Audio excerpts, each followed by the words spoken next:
Inihalal ng Senado noong Martes ang neophyte na si Senator Rodante Marcoleta bilang chairperson ng Senate Committee on Accountability of Public Officers and Investigations, na kilala rin bilang Blue Ribbon Committee. Ang panel ng Senado ay inatas ang mag-imbestiga sa mga umano'y maling gawain ng gobyerno, mga opisyal nito, at mga kalakip na ahensya nito, kabilang ang mga korporasyong pag-aari at kontrolado ng gobyerno, bilang tulong sa batas. Siguro kahit ano pang gawin mo, hindi mo na may tatago yun. Ganun ho ba? Di ba? Yun doon sa may parte ng Lucena, Quezon, Meron ka nakikiusap eh. Natatawa nga ako eh. Oho. Kung ano-ano yung pinadadaan sa akin eh. Okay. Pwede po bang ihuli nyo na ako kung sakaling ako'y tatanungin nyo kasi po talagang kukumpunihin ko po eh. Ganun. Alam ko yung sinasabi nyo kaya ako natatawa eh. Oo, Kaya po namin kumpunihin talaga. Kaya nga sabi sa'yo, 24 oras ang trabaho sin eh. Pero ito yung okay, tatanggapin ko yan. Opo. Kapag ka wala ng baha. Kasi kung kinumpuno mo ito, ang dami rin naman ko. Hindi ganun. Nakapagkumpuni ka dito, o paano yung ibang hindi kukumpunihin? Pareho rin. Kaya kung kukumpunihin ninyo, magmilagro kayo. Binibigyan ko kayo ng 1 week para kumpunin lahat. Itinayo sa loob ng 7 araw yung isang dike, no? Di ba? Oo nga. Pero paano natin ito babalansahin, Sen? Siyempre, alam niyo po, maraming maapektuhan ngayon. Na mga pagawain. Baka iba dyan, huminto. O kaya naman, siyempre, alam niyo po, kailangan ang tao may trabaho, gumastos ng gobyerno, para ang sirkulasyon po ng ating ekonomiya ay tuloy-tuloy din. Bakit? Yung bang pag-imbestiga namin, merong layunin para patigilin ang buhay ng tao? Baka ho kasi huminto yung mga pagawain at mga takot yung mga may-ari ng kumpanya. Hindi kung ihinto siya, lalo siyang nalagay sa kumunoy. Bahala ka, lalo mong pinatutunayan na may kasalanan ka, di ba? Ang pinag-uusapan natin dito, yung naganap. Yung ginawa ninyo, kaya titingnan natin. Yung gumagawa, di ayusin nyo yung gawain nyo kung talagang maayos. May ongoing. Pero tinatanong natin, integrated ba yan? Kung saan na lang ang pinaggagawa mong ganyan eh. Wala rin namang ibubunga yan. Halimbawa, nakagawa ka ng ganyan. Napakatibay ng ginawa mo. Jesus Marios, hindi naman bumabaha sa lugar na yan. Para saan yan? Oo nga, no? Di ba? Parang naggumawa ng tulay na wala naman dapat lagyan ng tulay. Di ba maraming picture na lumabas na ganyan, Nelson? Oo. Hindi mo dapat... Kamukha nung nangyari noong panahon ni Noe, di ba? Ayan, opo. Pinagtatawanan si Noe. Nagtayo ng daw sa bundok eh. Bakit ka magtatayo ng daw? Hindi naman nila alam kung paano mangyayari.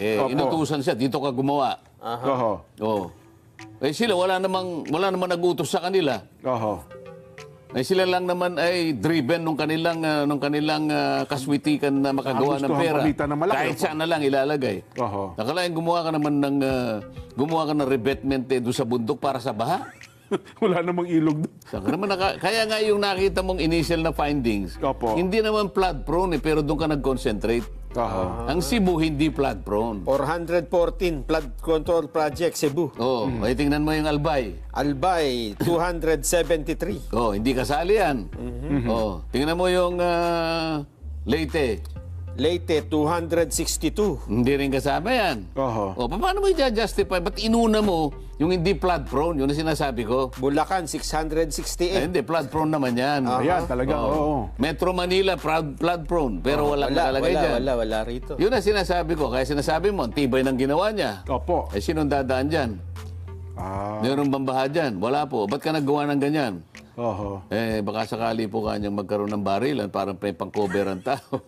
Doon dadapa. Saan ka naman nakakita ang mga ganyan? Walang katuturang mga project, kumita lang sila. Parang yung ginagawa nila ngayon, yung mga road reblocking. Dahil wala nang mailatag na project, tapos na lahat eh. So kukut-kutin nila ito. Tsaka nila bubuhusan ulit. Pasagin. Mga ganito. Yan, maraming kumikita dyan. Ang problema lang, hindi ko sakup yan dahil yung aking inuusig ngayon, flood control lang. Flood control lang muna. Di ba? Pero sinabayan kayo sa ng TRICOM, bumuo po ng TRICOM ang kamera. Sumabay na ang gusto sumabay. Ganun po. Wala akong problema doon. Yun naman pala. At least, kasi sabi nila, di ba yung TRICOM parang TRICOM on infrastructure investigation. Yun din ata ang kanila maging trabaho. Pinalalaki daw nila para maging katanggap-tanggap. Kaya nagbinuon TRICOM. So, yun pala. Sumabay ka. So, kung sumabay, di okay lamang po yan. Ang importante dyan, Sen, yung magiging resulta ng gagawing investigasyon. Di po ba? Ayun. Matindi.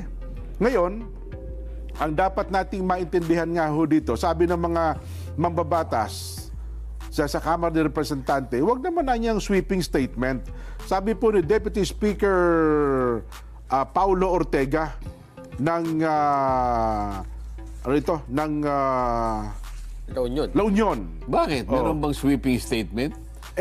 Sabi po nila, hindi naman makatarungan na nilahat ang buong Kamara dahil nagdudulot daw po ito ng pagdududa sa buong institusyon at nakakasira sa integridad ng mga miyembro nito kahit wala namang kinalaman doon sa inaakusa.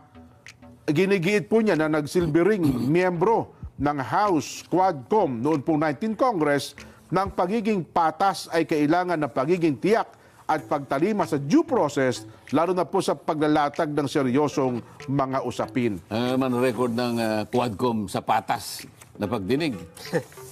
Kala mo noon, mayroong record ng patas na pagdinig. Fair investigation daw po. Due process of law ang gumana. Nako, kaya sinasabi natin sa bandang huli, hayaan mo na ang tao ang gumawa ng hatol.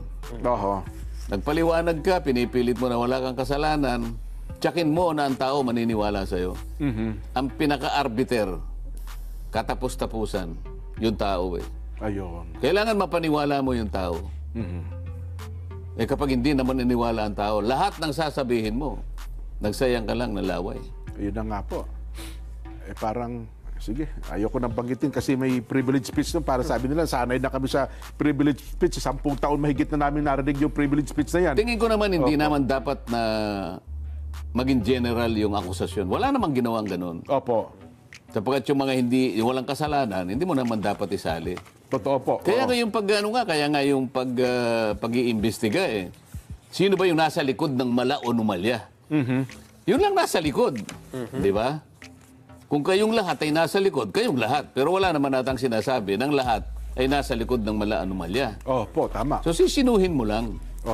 Qualified naman yun At mukhang dito, mukhang seryoso pero din. kung tumitira na sila, ngayon pa lang, naglulundag na dinidepensahan. Teka muna, baka may tinatago kayo. Kahit wala kayong kasalanan, pero pinagtatakpan ninyong may kasalanan. Baka isa na lang ang uri ninyo. Pero ngayon, Sen, kapansin-pansin, ang Pangulo nagpautos ng investigasyon. Ang DBM, lumabas na rin po, Secretary Amina Pangandaman. Ang COA, ang pamunuan po ng COA, nag-utos na rin. DPWH, meron na rin po. Ang DepDep, meron na rin po. Ano nga ang kanilang gagawin? Bakit ngayon lang? Kasi ngayon lang ho nabunyag itong ganitong kalaking kontrobersya. Nagsimula na nga yung Blue Ribbon. Bakit kayo nakikipagpaligsahan kung totoong gumagawa kayo ng sarili ninyong pagsisasat? Bakit ngayon lang? Kasi ang dami nag-imbestiga ngayon. Mukhang lahat ngayon. Hindi nga, kaya nga suspect sila Bakit? Ba't ngayon lang? Opo. Nason, ang pagiging, bakit ngayon lang sila? Parang iniisip kong mabuti. Bakit ngayon lang? Nagsimula na ang Blue Ribbon di ba? Ba't kayo nakikipagpaligsahan? Para Baka i-dispute yung investigasyon ng Blue Ribbon, hindi kaya? So, paano mong i-dispute? Oo nga po. Yun ang mahirap nila. Diba? Halimbawa yung COA. Ano naman ang moral ascendancy ng COA na mag-imbestiga? Gagawa ka ng fraud audit? Nag-utos na po sila. Yan nga po ang binilin, Sen. Nag-utos na sila sa kanilang mga... Anong i-audit mo pa ghost projects na nga Ang hahanapin ko sa inyo, sino-sino ang nasa likod ng mga auditor dyan? Kaya kayo nag-audit para sabihin niyo wala kayong kasalanan. Hindi. Meron ng ghost projects Paano nangyari? Sino ang nag-issue ng Certificate of Completion? Yan. Yun nga, para malinaw sa karaniwang mamamayan. Yung bang, alimbawa, di ba, may project. Na-report mo, completed. Doon, di ba nakapirma ang COA dyan? Kailangan may sino-sino mga nakapirma dapat? Kaya nga kung sino yung kanilang tinalaga sa mga project, merong COA yan May COA. Nakita mo sa bawat project, merong merong DPWH. may DPWH na billboard. Meron din billboard ang COA. Sino yung pumirma na COA? Sino yung district engineer? Sino yung provincial director? Hanggang kailan naabot to? Sa USEC ba? Hanggang USEC o pirma? O nakakolekta kayo? Nakakolekta kayo. X amount of money. Wala palang project. Ayun. Ano ang iimbestigahan mo pa doon? Anong fraud audit mo gagawin dyan? Wala. Ghost kasi talaga. It is fraud in itself. Kaya, well... Ang hahanapin ko dyan, sino-sino ang nasa likod niyan. Sa gusto nyo, sa ayaw nyo at sa gusto, kailangan ilitaw ninyo kung sino-sino yung mga may kinalaman sa mga ghost projects at marami pa ngayon ang maaaring makuha dyan. So, tama-tama. Initial lang yung sinabi ni Bulacan pa lang. Oo nga po. Bulacan pa lang. Paano yung Tarlac? Paano yung Pampanga? Nako, Nueva Ecija. Paano yung Bicol? Yan. Paano yung Mindoro? Yan, nako. Yung Romblon pa, Sen, nako. Romblon daw, parang ilan din na... Kasi yung sabi nila, ang dami daw proyekto sa Romblon. Kasi tahimik daw yung Romblon, hindi gaano pinupuntahan ng mga sino-sino. Totoo naman yun eh. Ganun ho ba? Wala man nakikita. Yung unang punta ko doon, naghahanap ako ng mall. Oo, sa Romblon. Wala. Sige, wala akong makitang mall. Wala bang tindahan dito? Wala talaga akong makita eh. Tahimik. Tahimik daw po kasi Romblon, no? Dahil lang pupuntahan ko, may usapan kami ni Kong Budoy. Kung Budoy Madrona, dinaanan ko, puro bundok.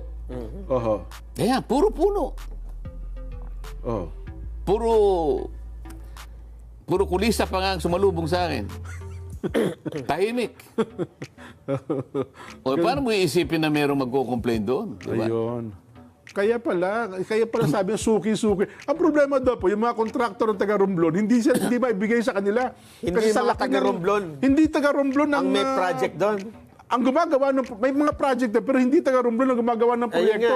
Sa paano yung district engineer siguro humiram na naman kay Nelson. Kay Nelson. Kumpanya. Pamisa-misa si Jen. Ang bilis. Ang gagawa siya. Ang suki daw po doon sa Romblon, sa mga taga-Bicol. Yun daw. Kasi ang Romblon, malapit sa Mindoro yun di ba? Nagkalat ang mga sa Mindoro Tabi-tabi ata yung Mimaropa na yun,